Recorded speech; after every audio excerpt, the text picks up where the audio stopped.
The walls of Jericho had stood for centuries on the east bank of the Jordan. Tall and strong, made of sun-dried bricks and reeds, they were wide enough for 10 men to walk abreast. The most fearsome fortress in Canaan. The city was full of idolatry, false worship, and wild revelry. Yet, in the shadow of the walls, lived a woman scorned by all, but deeply cherished by God, Rahab. Rahab was a well-known prostitute in Jericho. Her house was built into the city wall, with windows facing the wilderness outside. Merchants, soldiers, and travelers came to her with coins and desire, yet treated her with contempt. Her bright, ragged clothes and heavy makeup were her only armor. No one knew that despair had long filled Rahab's heart. Orphaned at a young age, she was sold by her relatives to a brothel keeper.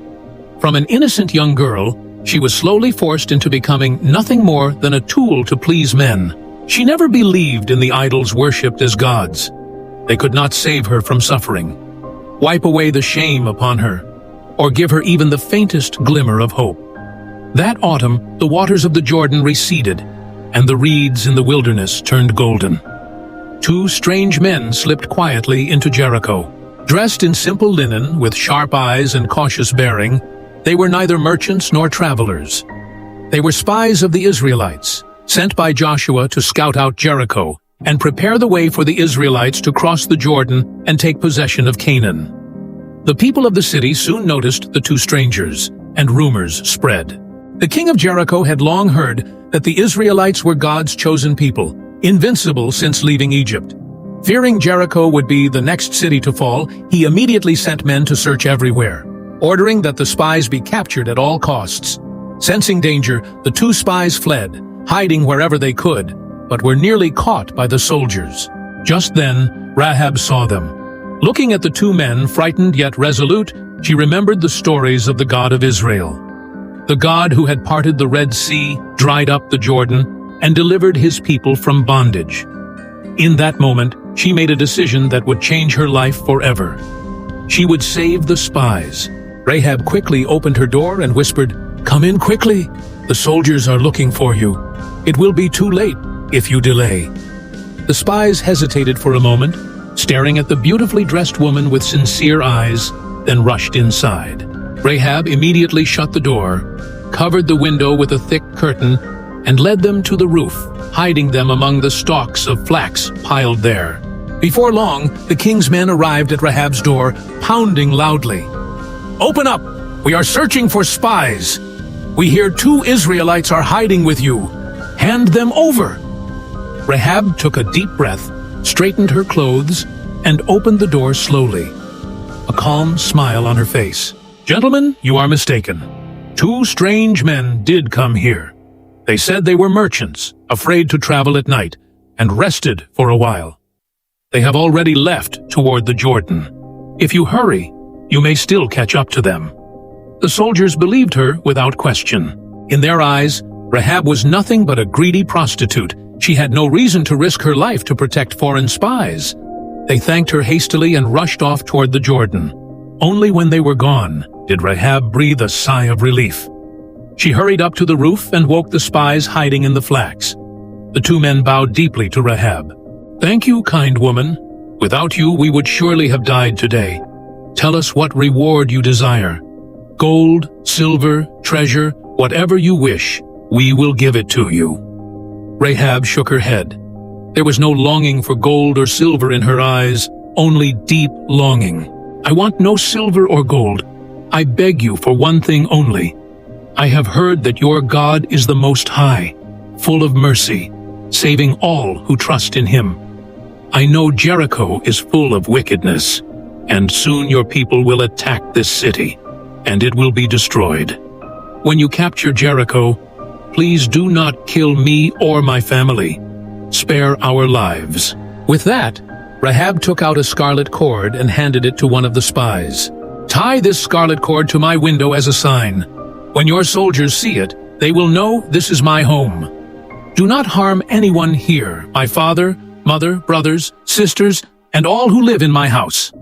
The spies took the cord and made a solemn promise. "Rest assured, we swear by the Lord, that as long as this scarlet cord is tied to your window, our soldiers will not harm you or your family. No matter what destruction comes to Jericho, your house will be a safe refuge." To help the spies escape safely, Rahab showed them a secret path. "Follow this road to bypass the gate guards and reach the Jordan, where your men are waiting. Be careful, and return quickly to your camp to report what you have seen in Jericho."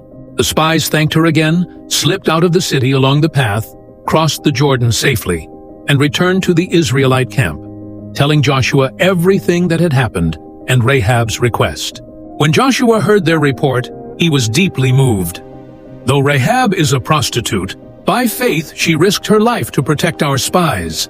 Her actions have pleased God. We must keep our promise, spare her and her family, and let her become one of us Israelites." Rahab returned to her house and immediately tied the scarlet cord to her window. As she looked at the cord fluttering outside, her heart was filled with hope. She did not know when the Israelites would attack Jericho, nor what the future held, but she believed this cord would be her salvation and her family's a sign of God's mercy. From that day on, Rahab began to change. She no longer wore heavy makeup, no longer entertained wicked men, and often sat by her window praying quietly, begging for God's mercy and guidance, longing to leave her old sinful life behind and be accepted by Him. Days passed. The people of Jericho continued their immoral and hypocritical ways, completely unaware that destruction was drawing near. The priests still performed their empty rituals, the people indulged in pleasure, and the king kept strengthening the walls, thinking they could withstand the Israelites. Only Rahab waited quietly for God's promise, preparing her heart. Then one morning, trumpets sounded on the east side of the Jordan. Joshua led the people, carrying the Ark of the Covenant step by step into the Jordan. A miracle took place. The waters of the Jordan stopped flowing, exposing dry ground. The Israelites crossed over on dry land and camped outside Jericho. Following God's command, Joshua led the Israelites to march around Jericho once each day, in complete silence. The people of Jericho watched from the walls, curious and afraid, not knowing what awaited them. This continued for 6 days. On the 7th day, Joshua ordered the people to march around the city 7 times. At the 7th circuit, he shouted, "Blow the trumpets! Shout aloud!" Immediately, the sound of trumpets and cries filled the air. Then, a wondrous thing happened. The high, strong walls of Jericho collapsed with a great crash, raising clouds of dust that darkened the sky. The Israelite soldiers rushed into the city. Following Joshua's orders, they destroyed everything in Jericho, the idols, the temples, the houses, and put the people to the sword. Yet they spared only Rahab's house. When the soldiers saw the scarlet cord on her window, they remembered the spies' warning and Joshua's command. They harmed no one inside, but stood guard at the door, protecting Rahab and her family. When Rahab heard the sounds of battle and the crashing walls, she felt no fear, only peace. She knew God's promise had been fulfilled. She and her family were saved. She led her parents, brothers, and sisters out of the house, looked at the ruins of Jericho, and at the busy Israelite soldiers, tears of gratitude in her eyes. Joshua came to Rahab and spoke gently. "Rahab, by faith you saved our spies, and you saved yourself and your family. God is pleased with you. He has forgiven your sins and accepted you. From now on, you and your family will be part of Israel, no longer despised or rejected, but blessed by God's grace and favor." Rahab bowed deeply to Joshua, then prayed aloud to heaven. "Thank you, Most High God, for having mercy on me, a sinner. Thank you for saving me and my family and giving me new life. From this day forward, I will serve you and obey your will, never returning to my old ways."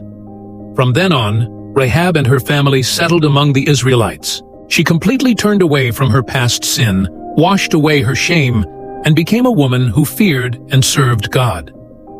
Later, Rahab married a brave Israelite man and bore a son named Boaz. Boaz grew up to fear God, to be loving and responsible. He married Ruth, becoming an ancestor of King David and ultimately an ancestor of Jesus Christ. Rahab, once a woman living in the dust, stained with sin, was deeply remembered by God for her faith and courage.